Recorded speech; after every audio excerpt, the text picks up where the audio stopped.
Now, let's see. We're at Act 3, Scene 3, and Roz is going to read all the parts. No, I don't think so. I got to talk right now so I can be quiet during the reading. All right, we need a Gonzalo, an Alonzo, an Antonio, a Sebastian. Yeah, and an Ariel. Ariel and Prospero. All right, who wants to be Gonzalo? All right, who wants to be Alonzo? Don't everybody volunteer all at once. All right, good. Who wants to be Antonio? All right, I'll be Sebastian. Who wants to be, I'll be Sebastian in that one line by Francisco. I'll be also. Who wants to be Ariel? Edie, you want to be Ariel? All right. Mark, you want to be Prospero? All right, good.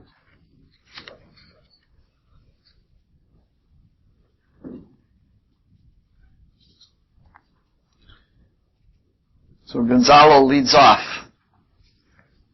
By our laking, I can go no further, sir. My old bones aches.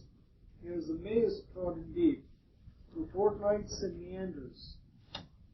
By your patience, I must rest me. Oh Lord, I cannot blame thee, who am myself attached with weariness to the dulling of my spirit. Sit down and rest. Even here I will put off my hope and keep it, no longer for my flatterer. He is drowned, whom thus we stray to find. And the sea mocks our frustrate search on land. Well, let him go. I am right glad he so out of hope. Do not for one repulse forego the purpose that you resolve to effect. The next advantage we will take thoroughly. Back to you, Paul. Oh, I'm sorry. I say tonight, no more. No, you're Antonio. I'm Sebastian. Let it be tonight. Let it be tonight, for now they are oppressed with travel. They will not or cannot use such vigilance as when they were fresh. I say tonight, no more. What harmony is this, my good friend's heart? Marvelous, sweet music. Oh, give us keeper's heavens, what were these? A living drollery. I will believe that there are unicorns, that in Arabia there is one tree, the phoenix is thrown. One phoenix at this hour reigning there. I'll believe both. And what does else want credit? Come to me. And I'll be sworn 'tis true. Travelers never did lie, though fools at home condemn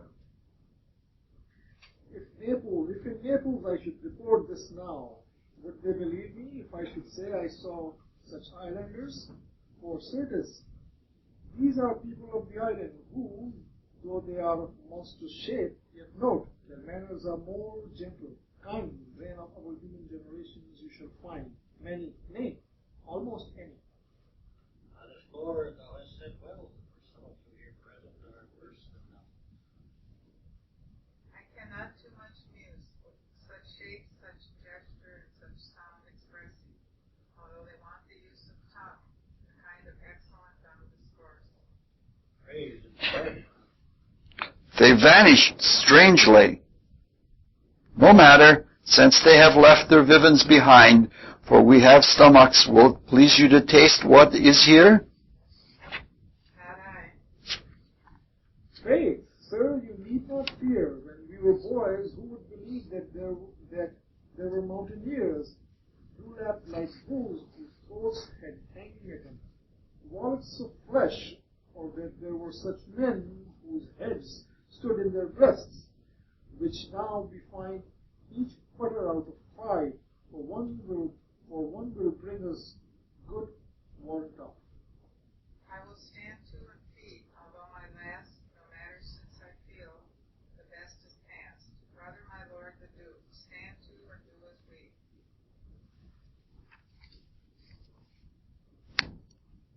Well, you're up. You are 3 men of sin, destiny, that hath the instrument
harpy hast thou performed, my Ariel? Grace it hath devoured.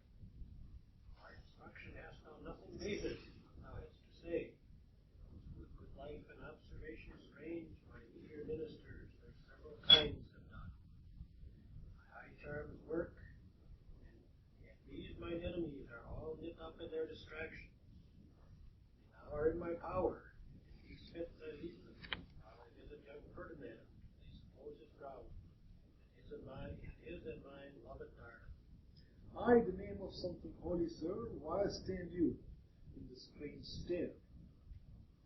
Oh, it is monstrous, monstrous. Methought the billows spoke, told me of it. But whence did stand to me in the thunder that deep and dreadful organ pipe pronounced the name of Prosper? It did face my trespass. Therefore, my son, how do you say that? In the ooze. In the ooze, is bedded, and I'll seek him deeper than ear plummet sound. And with them there lie mudded. But one fiend at a time I'll fight their legions o'er. And I'll be thy second. Like all three of them are desperate. The great guilt, like poison given to work, a great time after, now beginning to bite the spirits. I do beseech you that are of suppler joints, follow them swiftly, and hinder them from what this ecstasy may now provoke them to. Follow, I pray. That was my line, but that's all right.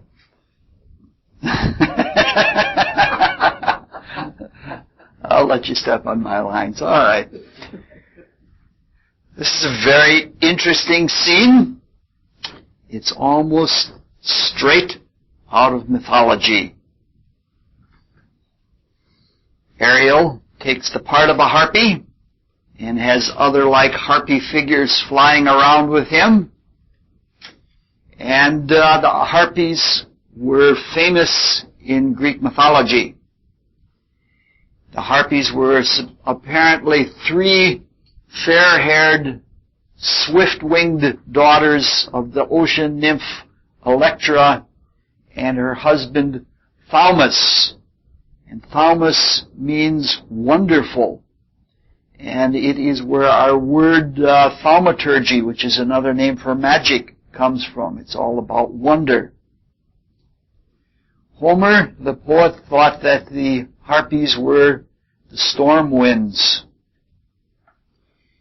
In mythology, the main job of the harpies was to snatch up criminals. And then they brought them to the Erinyes, and the Erinyes were guilt embodiments. And they were then punished by having to look at their guilt over again and again. This is precisely what Ariel as a harpy does here. Brings people who are guilty to realize their guilt. Very, very interesting. The harpies were also haunted the table of Phineus, who was the king of Thrace. And he was one of those people who prophesied the future too accurately and too much, so that he had to be punished, and he was punished by having the harpies be sent down on him. I suspect that the moral of that story is that if you put too much on predicting or prophesying events in the future, that can be distracting from the meaning of those events, and that can be distracting from the preparation. And well worth punishment, because the reason that we are here is for experience. To have a full, thoroughgoing experience, and if prophecy or anything else distracts us from that experience, it is counterproductive. But at any rate, the harpies came to his palace every time there was a dinner set, and they would fly in, and they would eat the best of the dinner, and then they would foul it so that it was stinky and inedible, and nobody got anything to eat. Just exactly as it is here. Nobody got something to eat, basically because they had the wrong attitudes coming into the meal. Jason, on his quest for the golden fleece, came to the palace of Phineas, and he wanted advice about how to get the golden fleece. And he figured Phineas could help him, and Phineas indeed could help him, but he said, "First, rid me of the harpies, and then I'll help you." This was easily done because part of the Argonauts were the sons of the north wind Boreas, Zetes and Calais, and they had winged feet, and when the harpies flew in to destroy the banquet, they started chasing them, and according to one version, they chased them so far that they couldn't find their way back, and according to another version, the sons of the north wind captured them and kept them hostage until they promised that they wouldn't bother Phineas anymore. The harpies were also involved in the story of Tantalus, and Tantalus was another one who revealed too many divine secrets. He was an initiate, and he had revealed secrets that weren't supposed to be revealed, and he was punished by, in the lower spiritual worlds, standing in water up to his breast, and being very hungry, and having these fruit trees come and dangle all of these fruits, and every time he reached for them, they snapped back. And he was left as hungry as the people in this scene are hungry. All of this is extremely fascinating because it shows that Shakespeare had an excellent, very excellent knowledge of mythology, right down to some very obscure details. It shows how he can wind these sort of things into his plays and do them very beautifully. But despite all of that beauty and all of that knowledge, it isn't vain. And as students of the mysteries, we want to ask questions because we can't be just satisfied with pretty symbols. We want to know what this all means. If we look at the earlier scene in this act, we see that the drunkards got close enough to the experience of the inner worlds by hearing the echoes of the music of the spheres that had been condensed by Prospero's magic. This group, which represents the aristocrats, the educated people, represents a group of people who are supposedly a little bit more advanced in their evolution. And so they actually see figures materialized out of the world, but the experience is not a pleasant experience. The maiden experience into the inner worlds is always disorienting. The desire world, for instance, is overwhelming because there's so much happening, and it's happening so fast, and the sense of time is different, and the laws are different. It's a totally different world. The laws and principles function in a different way. For example, in the desire world, size doesn't make any difference, but intensity of desire does. It's very frequent that a person who starts unfolding clairvoyant vision, entities will take a monstrously large size to try to frighten them, and they will be frightened because they don't realize that size doesn't mean anything. But if somebody has really intense and directed colors coming out of them, that's something to be aware of because the intensity is much more important than the size of things. Also the purity of the desire. And unadulterated desire, a pure desire, even if it's pure hatred, is much more potent than something that is watered down. One of the chief principles of the desire world is called the principle of attraction and repulsion. They are called twin forces. Actually, they're both manifestations of attraction, but we won't get into that because that gets pretty tedious. The principle of attraction and repulsion seems to work like action and reaction in the physical world. For every action, there is an equal and opposite reaction in the physical world. So much so that when we go walking along, our traction that propels us forward actually moves the earth backwards. It moves it backwards in a minuscule amount, but it actually moves it backwards because as big as it is, it's floating in space, and it's like a log floating in the water, and the reaction to what we have initiated is there. I wouldn't want to try to measure it, but so in the desire world, the action and reaction are relative to the origin and the direction of a desire.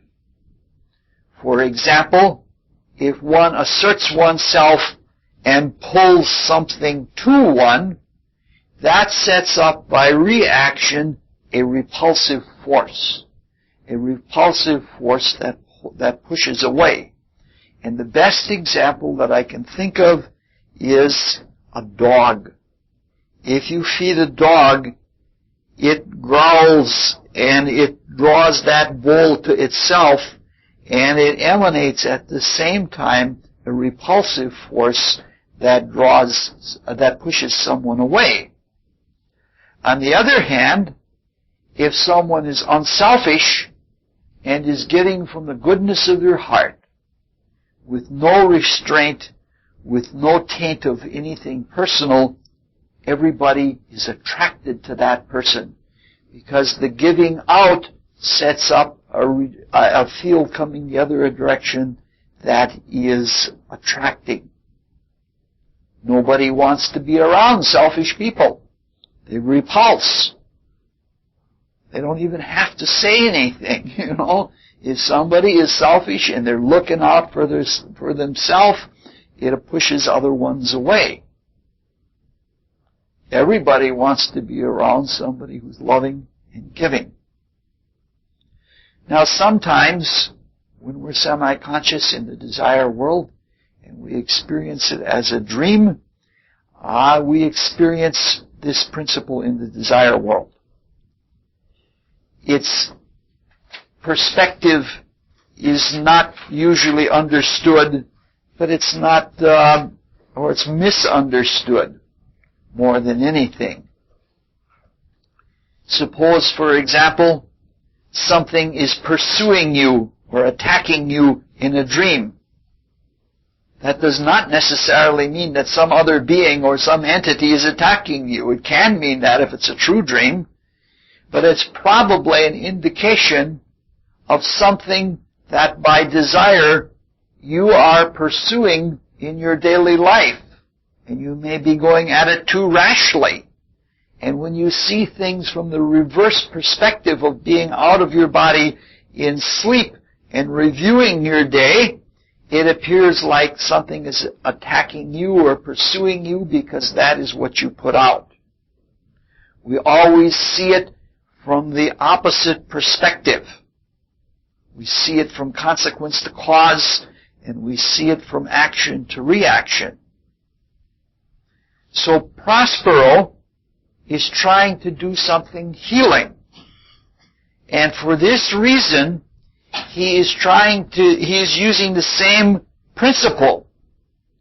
He's using that reverse perspective so that people can see what's going on, where we have people here that are usurpers. Alonso and Antonio have colluded together in taking away some of taking away the power of Prospero. And then we have brother Sebastian, who wants to usurp from his brother. So consequently, because they are pulling things to themselves, things get repulsed from them. And now they desire food, and they're having visions in the desire world, and things are snapping away from them. It's just exactly what you would expect if you were, if you were working as nature itself works in the desire world. Of course, things are much more obvious because Shakespeare has to be more obvious. He has to make a dumb play of it because it is a play, and he couldn't do anything completely spiritual. So, the aristocrats do experience the tortures of Tantalus, which is where our word tantalizing comes from. So it's not surprising that either Prospero or Shakespeare, who is, through Prospero, trying to show the process of healing base and sinful desires in the desire world, would choose to use the method that nature uses, or that happens naturally. God, or the universal spirit, by whatever name you wish to call it, is not partial to any religion or to any moral system. So this is not some kind of stilted moralism, or it's not some kind of trying to get people to conform to some kind of external system. It is exactly what they themselves have put out.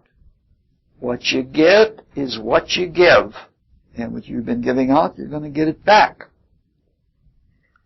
What is really interesting in this is that what comes out of the people is a feeling of conscience. And that's precisely what happens. When our desires have been discharged, both by the action in which we desired something, and by the reaction when we have refelt them looking from the other point of view, when they've been discharged, all that remains is the essence of it as some kind of soul material. And the way that essence works in us is for all times in the future. That essence is there as a reminder to us as conscience. And that's exactly what happens here. And that is exactly what the Harpies did together with the Erinyes in mythology. It's really quite beautiful the way Shakespeare brings all of this out. There are a few other little tidbits in here. Shakespeare is pretty straightforward and direct.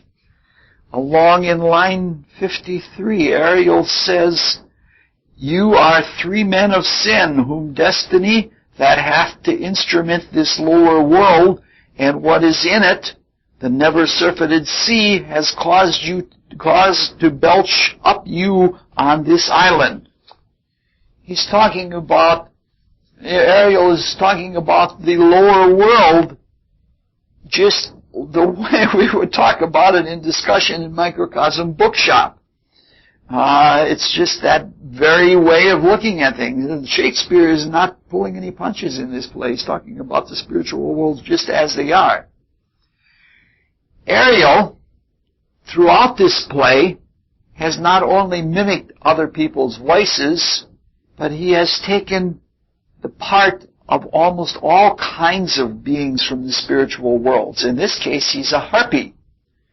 But in around lines 60 to 62, he says, "I and my fellows are ministers of fate. The elements, of whom your swords are tempered, may as well wound the loud winds, or with be mocked at stabs kill the still closing waters, as diminish one dowel that's in my plume." Beautiful poetry. He's referring to them directly as ministers of fate. All religions, all seers, all cosmologies have what are called ministers of fate. In the Rosicrucian mysticism, they're called the Lords of Destiny or the Recording Angels. And in almost all systems but the Greeks, there are 4 of them. I think it's because the Greeks always preferred 3 over 4 in everything. They almost had a mania about 3. And they were, like the Orphics, like Plato and such, just went 3 crazy. 3 and 9 crazy they went. And so the Greeks also had a 3-season year. They didn't have a full 4th season year as far as their climate is concerned, and that might have something to do with it. So they have 3 harpies, which Shakespeare says right here through the voice of Ariel, are associated with the winds and are associated with ministers of fate. It's interesting to notice at the close, only Gonzalo, who was no great sinner, is not distracted from guilt. That's driving the others almost kind of mad, because they have been confronted with a greater reality and they're disoriented. They're almost like out of it. And only he, Gonzalo, can see through the situation and see through the others, because they can't see clearly until they're purged, because they have to look through the murk of all of their own attitudes. All right. We'll go on to read. It's going to be very short tonight. I thought I would try to to close out with a really short talk, and so I prepared little. Let's go on to the next scene and read just down to the place where Iris comes in. It's just a short amount. We need a Prospero, a Ferdinand, and an Ariel. Who wants to be a Prospero?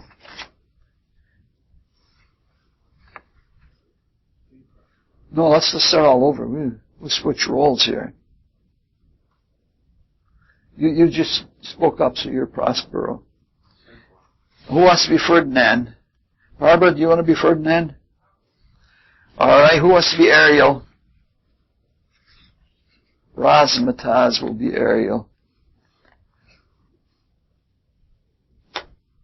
All right. Prospero lead. If I have too austerely punished you, your compensation makes amends. For I have given you here 1/3 of my own life, or that for which I live. Who once again I tended to thy hand. All thy vexations were but my trials of thy love, and thou hast strangely stood the test. Here before heaven I ratify this, my rich gift. O Ferdinand, do not smile at me that I boast of her, for thou shalt find she will outstrip all praise, and make it all halt behind her. I do believe it against an oracle. Then, as my gift and thine own acquisition worthily purchased, take my daughter. But if thou dost break her virgin knot before all sanctimonious ceremonies may with full and holy rite be administered, no sweet aspersion shall the heavens let fall, to make this contract grow. But barren hate, sour-eyed disdain, and discord shall bestrew the union of your bed with weeds so loathly that you shall hate it both. Therefore take heed, as Hymen's lamps shall light you. As I hope for quiet days, fair issue and long life, with such love as 'tis now the murkiest death, the most opportune place, the strongest suggestion, where worse of genius can, shall never melt my honor into lust, to take away the edge of that day's celebration. When I shall think of Phoebeus, deeds are foundered or night kept chained below. Fairly spoke. Sit then and talk with her. She is thine own. What, Ariel, my industrious servant? Ariel! Well, would my good master. Here I am. Thou and thy Neander fellows your last service did worthily perform, and I must use you in such another trick.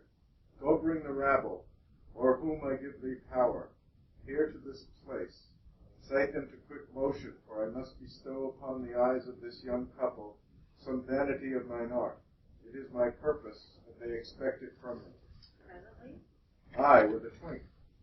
before you can say come and go, and breathe twice and cry so, each one tripping on his toe will be here with mop and hoe. Do you love me, master? No. Dearly, my delicate Ariel, do not approach till thou dost hear me call. Well, I can see. Look thou be true. Do not give dalliance, too much the rein. The strongest throws a straw to the fire and the blood. Be more abstemious, or else good night your vow. I warned you, sir, the white cold virgin snow upon my heart abates the ardor of my liver.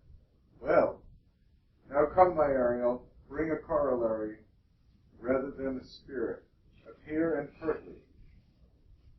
No tongue, all eyes, be silent. Great. I think we're getting better with the reading.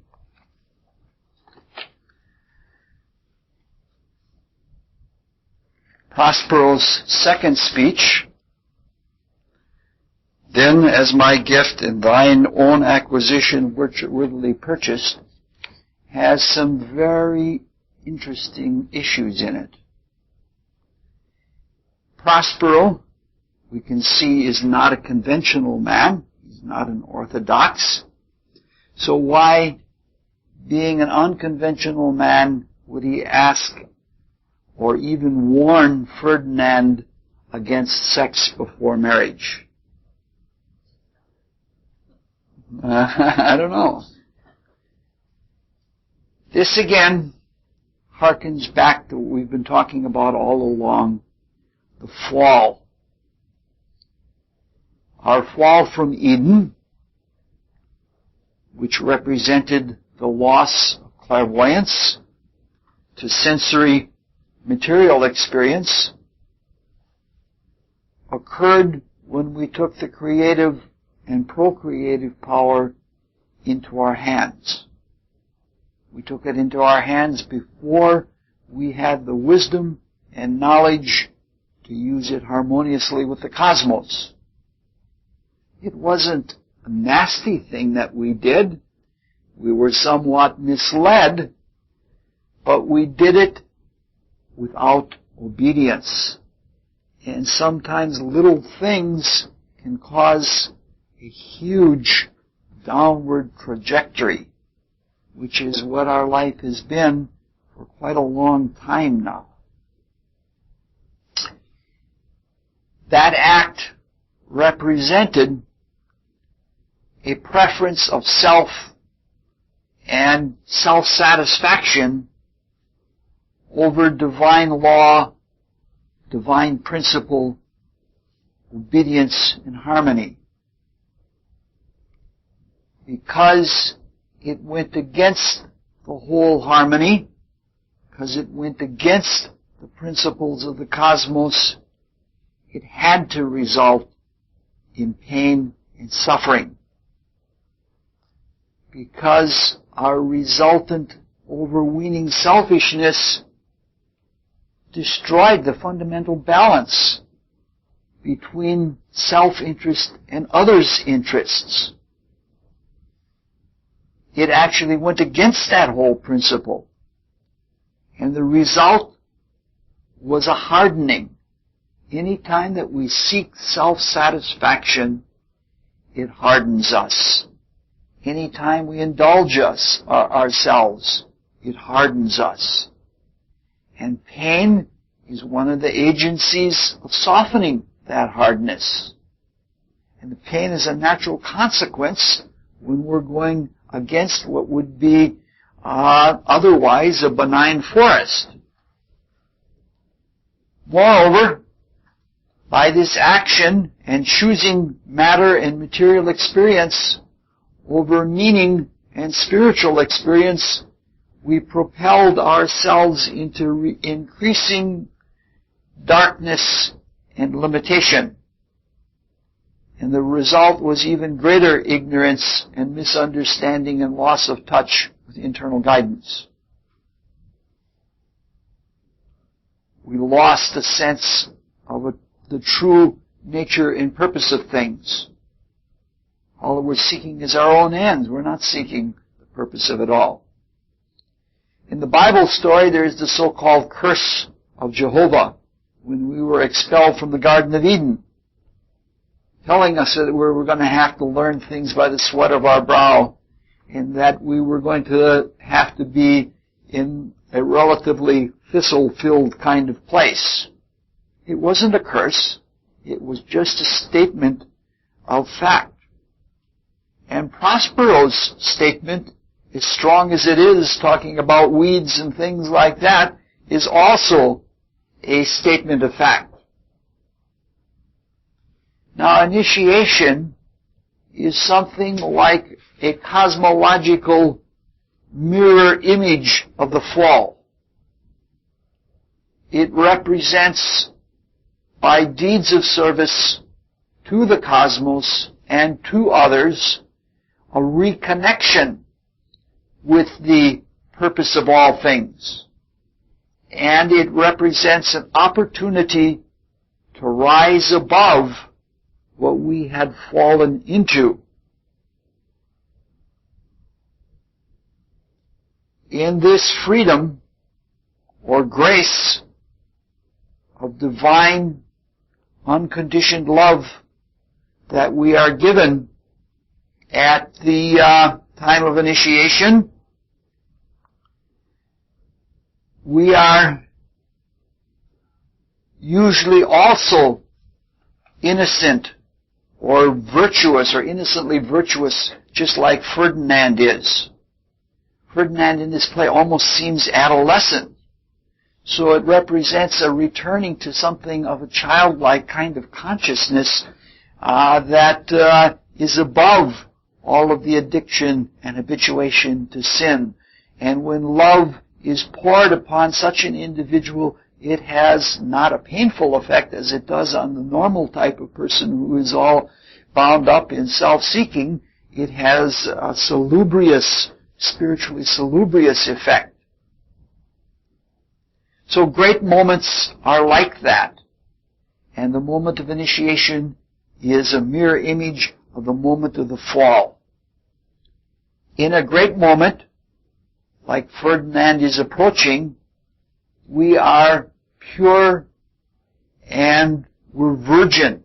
It's something new to us. We're free. And in those moments, those newfound moments of freedom, we are vulnerable. We're vulnerable to what is opportune in the moment. And no one, not even the deepest spiritual teacher in the world, can tell what will happen. Whether we will take it as a blessed opportunity or whether we'll take it as a temptation to fall all over again. So that in the moment of initiation, it's all right there for us. Some of the most evil people that are in the world did not begin as apprentices to darkness. They began as seekers as we are seekers. But instead of focusing on being purged of selfishness and self-seeking, they sought ambitiously for initiation. And faced with that moment, they weren't completely pure and virtuous. And they weren't strong enough in that moment to resist seeing the divine opportunities as a temptation. And they fell into selfishness. They don't take the dumplings to make the monstrous people. They take the ones that are smart or that are unfolding but are still a little too selfish. This is one of the reasons why Prospero, like any Hierophant, has been putting Ferdinand through all of these trials. The trials and tasks are to get him used to service, that's true, and for him to build soul power, but it's also to build moral muscle by being tried. So when a great moment like this does come, there's little doubt, there's always some, there's little doubt but that the person will pass with flying colors. It's really important in our spiritual growth that we do not covet powers. We shouldn't be unambitious, but we certainly shouldn't be looking for attainment and levels of consciousness and things like that as proofs of our goodness or vindications of our following the path or anything like that. Only service, because service is what unites us with the whole thing that's going on. Elsewise, it could be very difficult.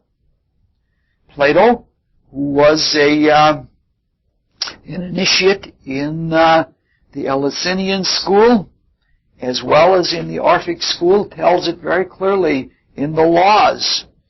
He said that in order to see how people are going to respond to initiation, we get them drunk. We get them extremely drunk, and we face them with all kinds of temptations. And if they pass the temptations of being drunk, when it's harder to control one's desires because the desire body is excited, if they can get through that, then if you take them out of the body, it's likely that they will be successful. So Prospero is warning or calling the attention to Ferdinand to the reality of the situation. He's not drunging down the law on him and saying, like, I want you to be a good boy, this is my daughter and all of that. He's just telling him the reality of the situation. Even if you take it as a parental admonition or as a lecture from the father-in-law, it's still well taken because it works in any relationship that involves carnal knowledge. The sooner sex enters into a relationship, the more difficult it is for the other things of the relationship to develop. Because there is that whole issue of self-gratification, which again produces the repulsive force. And it takes that very strong desire to keep the sexual element of a relationship going. So much better if a relationship can go a very, very long way as a friendship and as a companionship, and then have the sex enter in later on. It's not going to be stormy and weedy, to use the words of Prospero. Ferdinand's response is not only beautiful, but it's also correct. When he talks about, as I hope for quiet days and fair issues, my worser genius shall never melt away my honor. It's a beautiful statement. And he curiously speaks about the lower nature as a worser genius. Usually, this is traditional in the Western culture. Any voice that comes from within is called either a demon, D-E-M-O-N, not demon, D-E-M-O-N, is called a demon or it's called a genius. It doesn't mean, in this case, creativity, because the lower nature is not creative in the same way as our higher divine nature is creative. But it does have the capability of diabolical machinations, and it frequently does that. The schemes that the lower nature can come up with are pretty fiendish. So our baser nature, having control of the memory and a lot of the functions of the mind and desire world, can pervert many of our higher intents in what could be called ingenious ways. Prospero responds and says, take with her, she is thine own. It's a beautiful, beautiful discourse and student. But we see as the play progresses, Prospero is becoming much more strong and dignified in what he says. He no longer seems like a political plotter, and he doesn't seem like a petty magician. He's speaking now with authority, and he's speaking with sage wisdom. And his statement to Ferdinand is just like that along the lines 51 to 54. Look thou, be true. Do not give dalliance too much to the rein. The strongest oaths are straw to the fire of the blood. Be more abstemious, or else good night your vow. He's stating this from experience. He's not stating this as a warning anymore. He's stating that this is just the way that it is. The best laid plans of mice and men often go astray. The simple response by Ferdinand is also extremely beautiful. He says, I warrant you, sir, the white cold virgin snow upon my heart abates the ardor of my liver.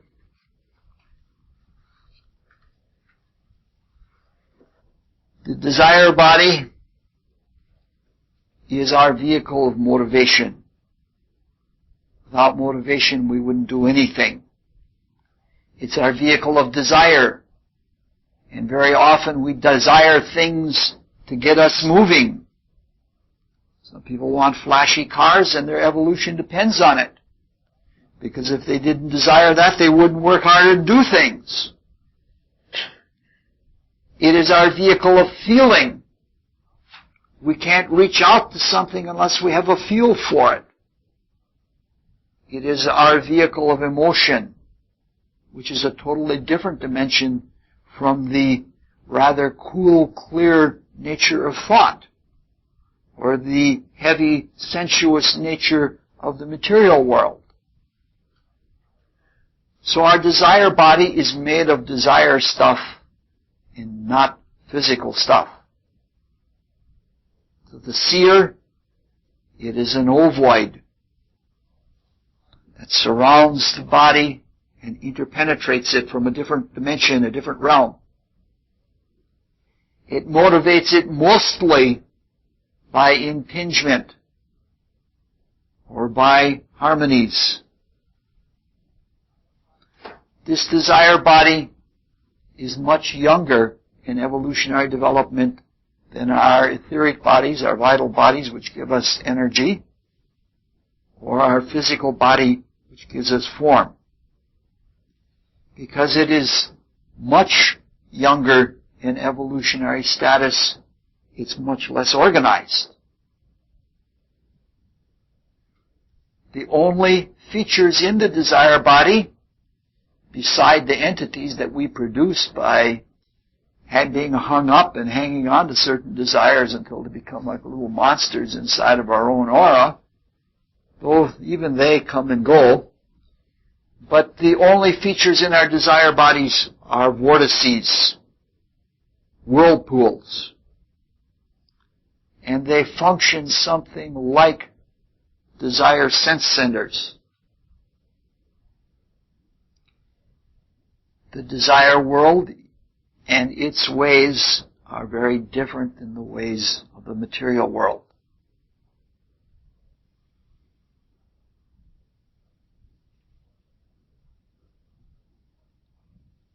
What one sees and experiences in the desire world, one experiences in the desire body.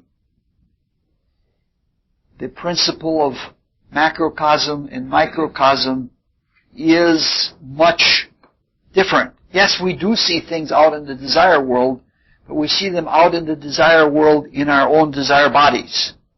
It's very much like if you watch somebody who's looking at something. If you look at their eyeball, you can see what they're seeing in the external world. It's repeated in the eyeball. In fact, the government now, the Department of Defense now works on aiming rockets and guns and things like that, not with somebody intentionally aiming with their eye. They have devices that watch the eye and what the eye is looking at, that they can more accurately aim a rocket or a machine gun with seeing what the eye is doing than what the person actually using the eye does. And so they're using that principle. But something like that works in the desire body. Microcosmically, we have those kinds of experience inside of us.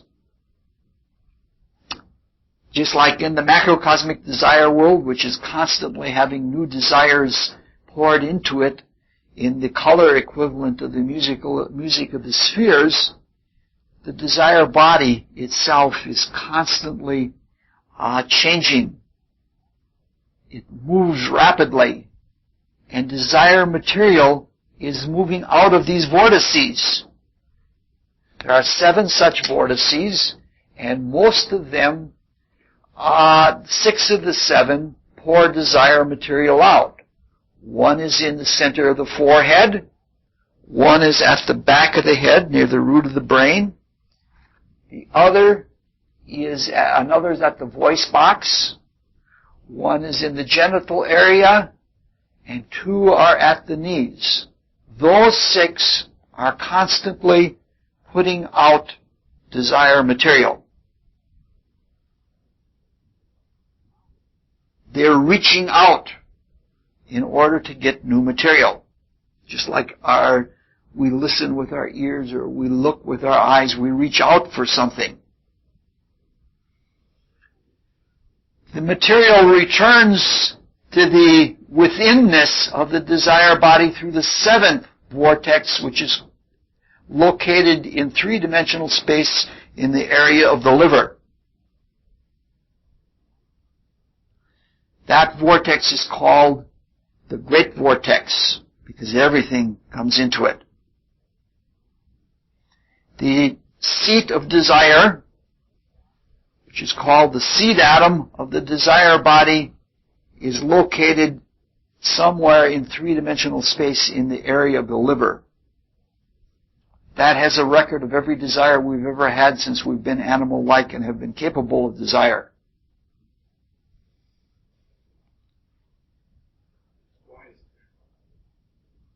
Because the function of the liver is like the function of desire. We say a person is a liver who is sentient in their emotions and in their desires. In quite a few languages, the term for living and the term for the organ are the same. The liver, in the physical sense, is the great metabolizer of protein. And the muscles in our body, which we use to carry out desires, are made of that metabolized protein. So the liver is all tied up with desire in the physical body. In a lot of primitive societies where there are still involutionary clairvoyants, there is a prevalent statement that says, "I love you from the bottom of my liver." That's equivalent to saying, "I really, really want you, baby." Or, "I desire you above all else." But that's very different from saying, "I love you from the bottom of my heart." The heart is one of the, how would you say it? It's one of the central seats in the physical body of the transcendent life spirit. In the threefold spirit, the life spirit is the vehicle of Christ consciousness, or Buddhic consciousness, nirvanic consciousness, of the second attribute of the spirit. In the triad of willing, feeling, and thinking, the second or life spirit is the feeler, but it is not feeling like the feelings of emotion and desire. It is the feeling of love. And not love as an emotion, but love as the connected unity of all things to all other things. This is divine love, creative love, altruistic love.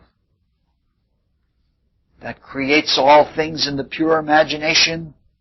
It preserves all things with an incessant life that brings them all to life perpetually.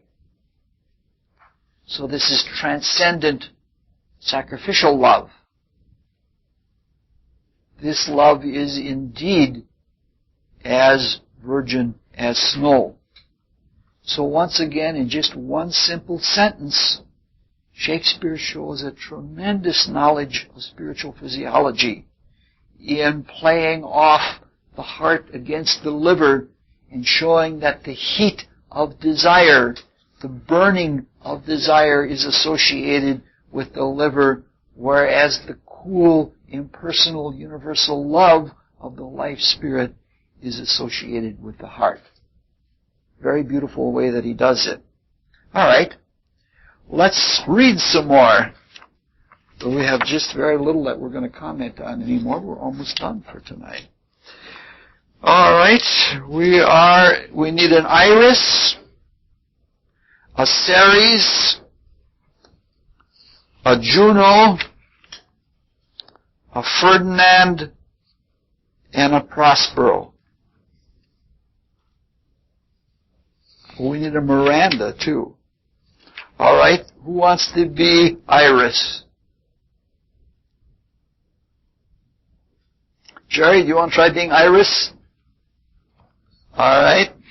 Jerry's Iris. Who wants to be Ceres? I've always wanted to be a Ceres. All right. Who wants to be Juno?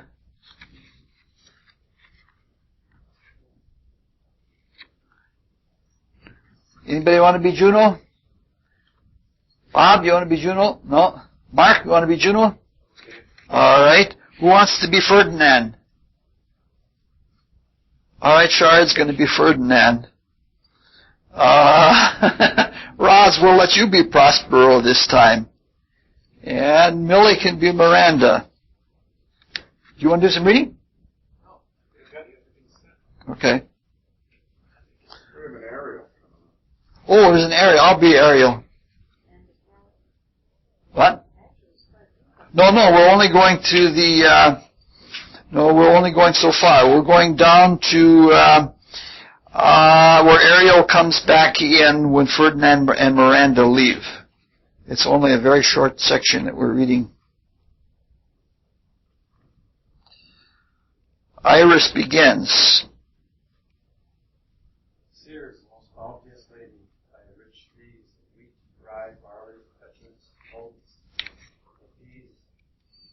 Turfy mountains where nibbling sheep flat meats thatched with stover them to keep. Thy banks with iron and 12 brims, which spongy April at the hest be trim, to make cold nymphs chaste crowns of thy bloom roofs, whose shadow the dismissed bachelor loves, being last lorn, thy Pole's cliff vineyard, and thy sea barge, skirled and rocky hard, where thou thyself dost air a queen o' the sky, whose watery arch and messenger in my bid thee aid thee with her sovereign grace. Here on the grass plot, this very place to come sport, for peacock by a main. Roach rich steers, her gift. Hail, many-colored messenger, that ne'er dost disobey the wife of Jupiter, who with thy chaffron wings upon thy flowers diffusest honey drops, refreshing showers, and with each end of thy blue brow doth crown my bosky acres and my unshrubbed down, rich scarf to thy proud earth. Why hast thy queen summoned thee thither to this short-grassed green? Thy contract of true love to celebrate in some donation freely to the state on blessed lovers. Tell me, heavenly thou, if Venus or her son, as thou dost know, now dotheth, do now attend the queen, since they did plot the means that dusky Dis, my daughter, got. Her and her blind boy's sandaled company I have society, be not afraid. I met your deity, coming in clouds toward battles on her sun, drawn with her.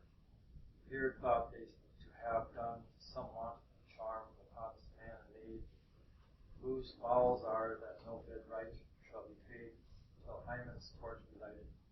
But in vain Mars' hot minion is returned again.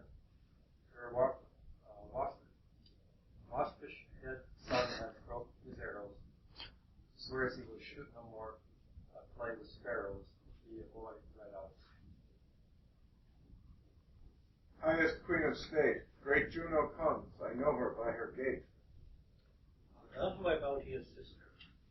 Go with me to bless this twain, that they may prosperously and honor to their issue. Honor, Riches, marriage, blessing, long continuance and increasing. Hourly joys, we're supposed to be seeing together. No. The first part is supposed to be read by Juno until Earth's increased. Then you're supposed to come in. It's an aria, a dual aria, a duet. All right. Now we have an impasse. Take it, Juno. honor, riches, marriage, blessing, long continuance, and increasing. Hourly joys be still upon you. Juno sings her blessings on you. Earth's increase, voice and plenty, barns and gardeners, ever never empty, vines with clustering branches growing, plants with goodly burden bowing. Spring come to you at the farthest, and in the very end of harvest, scarcity and want shall shun you. Ceres' blessing is so is on you. This is a most majestic vision and harmoniously charming. May I be bold to sing these spirits? Spirits, which by my art I have from their confines called to enact my present fancies. Let me live here ever, so rare a wondered father and a wife makes this place paradise. Sweet, now silence. Juno and Ceres whisper seriously. There's something else to do. Hush, be mute, or else our spell is hard.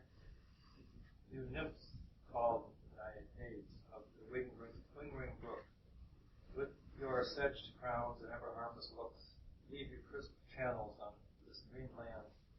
Answer your summons.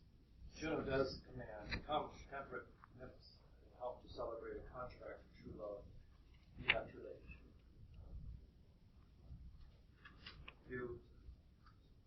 Yeah, go ahead. You sunburned sicklemen of August weary, come hither from the furrows and be merry. Make holiday. You rye straw hats put on. Your rye straw hats put on, and these fresh nymphs common be one in country footing. I had forgot that Falcon Syracuse with these Talon and his confederates against my life. The minute of their plot has almost come. Well done, avoid no more. This is strange. Your father is in some passion. It works him strongly. Never till this day saw I him touched with anger so distempered. You do look, my son, in a movement sort, as if you were dismayed. Be cheerful, sir. Our revels now are ended. These are actors, as I foretold you, were all spirits, and are melted into air, into thin air.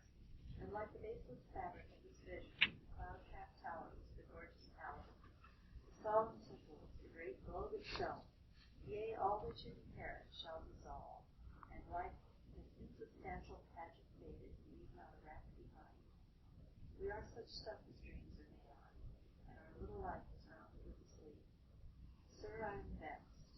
Bear with my weakness, my old burden's trouble. Be not disturbed, my infirmity. If you be pleased, retire to my cell and there repose. A turn or two I'll walk, to still my beating mind. Wish for peace.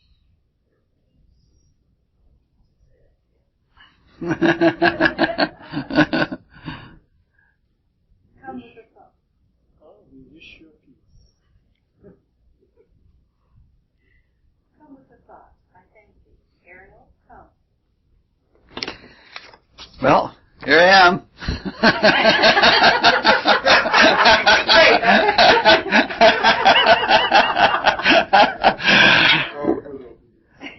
going to get through all of what we just read tonight because there's an enormous amount of material in there. So we're just going to talk about a few things that are suggested by it. This passage is one of the most unusual passages in all of Shakespeare. It's not the only instance when divinities and other world beings enter into a play. We've had fairies before in Midsummer Night's Dream. In a lot of the later plays, the gods come in. There are other instances of it. However, this is one of the only cases where there is all of this ceremony. The word ceremony comes from Ceres, because Ceres is the Greek Demeter. The Romans called her Ceres, and the Eleusinian mysteries that we spent so much time talking on in the last cycle, they were called ceremonies carried out in terms of Ceres. And this section has a lot of pageantry, and I'm not sure that pageantry doesn't come from pagan, but I didn't have enough time to look it up. But there are other peculiar things about this section that we're going to see along the way. In this little vignette, all of the goddesses are given their Roman rather than their Greek names, if there are Roman names. I don't know why that is. I think it might be that since all the protagonists are Italian, that it was probably more consistent to use Roman names whenever possible, keep the cultural consistency. Ceres, as we said, is the Greek Demeter, patroness of the Eleusinian mysteries, and we've had a lot to say about them, so we won't have much this time. Juno is the Greek Hera, who is the queen, the sister, and the wife to Zeus, who is the king of heaven, the king of Olympus. Iris, which is the only one that we're going to talk about tonight, is a Greek name that was adapted by the Romans. The word iris means rainbow. She is one of the daughters of Ocean, called the Oceanides. She is, as in this little snippet of a play that we have here, she is the messenger of Zeus and Hera, or Jupiter and Juno, if you're using the Roman. But mostly she is the messenger of Juno or Hera. She was to the Greeks the messenger between heaven and earth, because it was Iris who filled the clouds and then later caused them to sprinkle water on the earth in order to fertilize the earth all over again. So it's this back and forth between heaven and earth concept that Iris represents. One of the other duties that she had, which is going to be an enormous side trip, is that in both Greek and Roman mythology, but mostly in Greek mythology, she was the one that clipped the thread that held the soul to the body after death. Now, this is not just the stuff of story.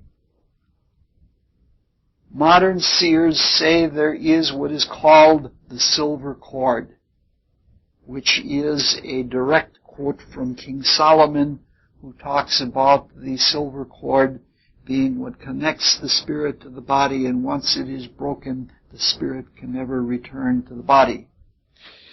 According to modern seers, it is shaped like two figure sixes in a spiral form. It's connected together. At least that's the gross part of it. The silver cord is built anew in each life. And the most gross part of it is built during the interuterine period. It connects, the silver cord is used to connect all of the bodies that we have. One end is rooted in the seed atom of the physical body in the left ventricle of the heart. This, in the fetus, develops like an etheric sprout. And that etheric sprout grows down to the solar plexus.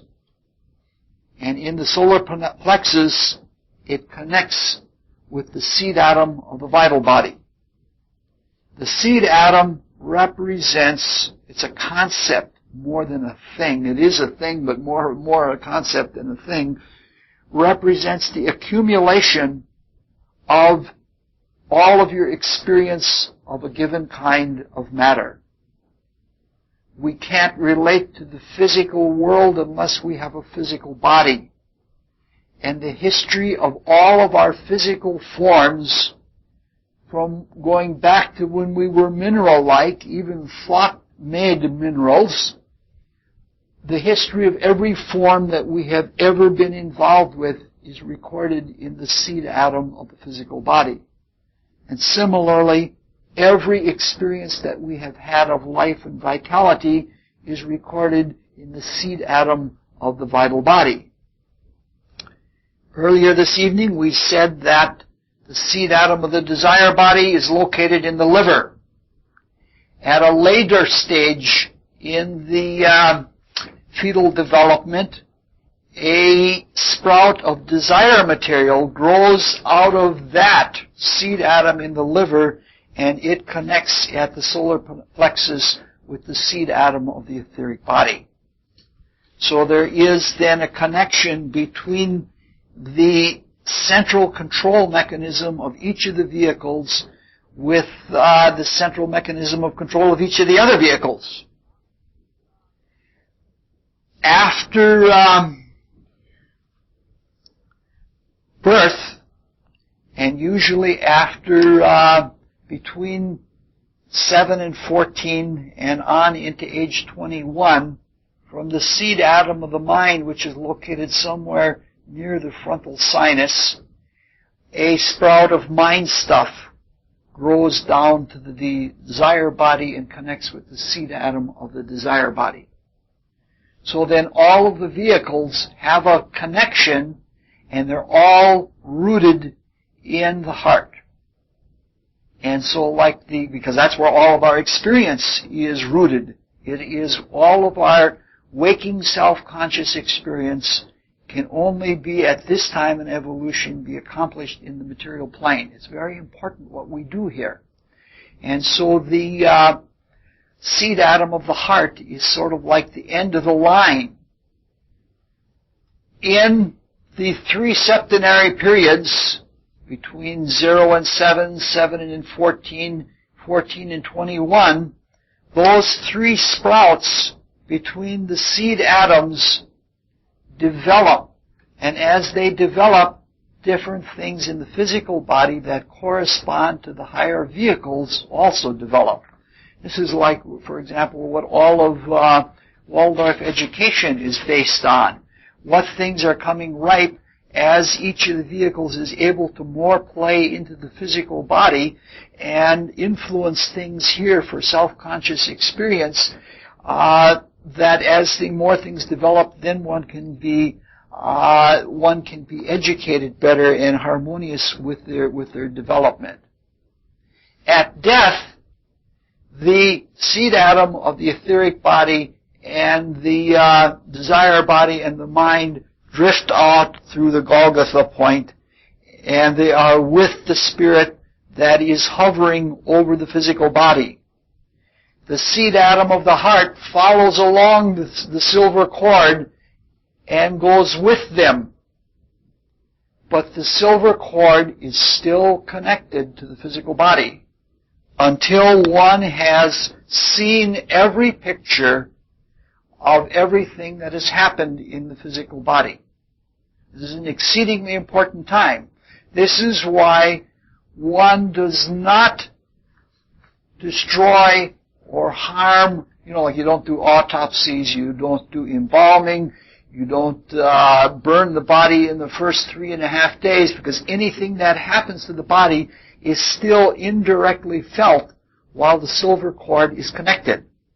This is why Christ, for example, at the rising of Lazarus, which was a great initiation, says he's not dead, he sleeps. He only sleepeth. And Jared's daughter, he could tell at a glance that she wasn't dead because the silver cord had not snapped where the two primary sections are connected together. And the Spirit was reviewing as in an initiate type of experience. So, the silver cord, as long as it is connected, anything that happens in the physical body will be felt by the Spirit, and it will distract it from the all-important task of reaping everything that we have experienced in the physical body. This is an extremely important thing. Because what use is there to do something here if the essence of that experience can't be harvested and become part of our soul consciousness in the Spirit in the future? So we want to make certain that we take everything with us. Extremely important thing. When it's finished, that is when Iris, so to speak, snaps or clips the silver cord, and one is then freed. And so the connection between heaven and earth that is made within the silver cord, which follows roughly the path of the vagus nerve in the body, it follows about the same pathway, is so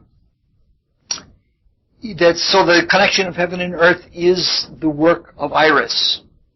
In Norse mythology, there is a bridge that connects Asgard, which is the realm of the gods, and this world. And that bridge is called the Bridge Bifrost. And that bridge is a rainbow. So that any time that the gods who have been visiting on earth return to heaven, they go across the rainbow bridge, except for Thor, he wades. Any time that the gods come to earth, they come across the rainbow bridge. So when you're talking about the whole spectrum of consciousness, from the dark, dark material world that we live in, that we think is bright, to the realm of pure light, there is a rainbow consciousness. And by passing through the different realms, we're passing through the colors of the rainbow. This is important because we're talking, this ceremony here, we're talking about things that have to do with initiation. And initiation itself is not a ceremony, but we'll get to that next time. But each of us, as we leave the body and confront the Spirit directly, each of us has to go across the rainbow bridge. Each of us has to follow the silver cord. Even if we go miles off in space, the silver cord stretches out ad infinitum and goes with us when we leave the body in full waking consciousness. When we cross the rainbow bridge, each of us then will have the true pride of a dignity of our self-worth. And at the same time, we will have that pure innocence like Ferdinand, and we will have the humility of knowing what we are relative to what is great in the divine. So, once again, in Shakespeare, talking about the rainbow bridge and talking about the whole principle of initiation, our connectedness through the different spiritual worlds is amazingly knowledgeable. Talking about the whole panorama of things that we have experienced and our connectedness to that, Shakespeare is very clear, very wise about that. Next time we will look at Ceres and Juno And this gives you something plenty to think about between now and the next time we meet in January, because there's a lot in there. You might even want to read some of the stories of Demeter and Hera, or Ceres and Juno. Yes? When you say etheric body, in this case, do you mean the same as the vital body? Yes. Yeah. Good. What's the Golgotha point? Golgotha point is where all the bones come together, and when you leave your body in a positive way, and you are a magician, the word Golgotha, where Christ was crucified, was called Golgotha. It means a point in the skull.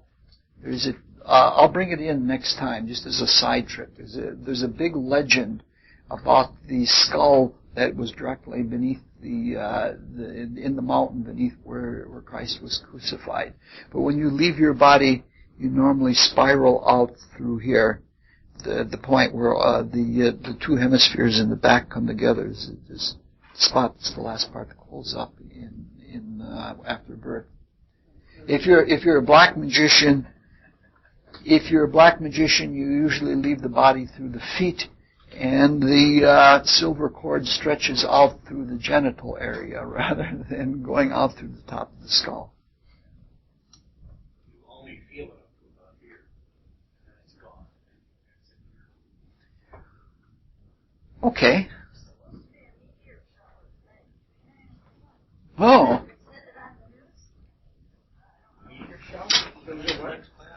Oh, then you get there's a. Did is that the first one on there? The next one? Yeah. Yes. Except that it says fall instead of spring. Oh, somebody went through and straightened them all. January 24th. Yeah.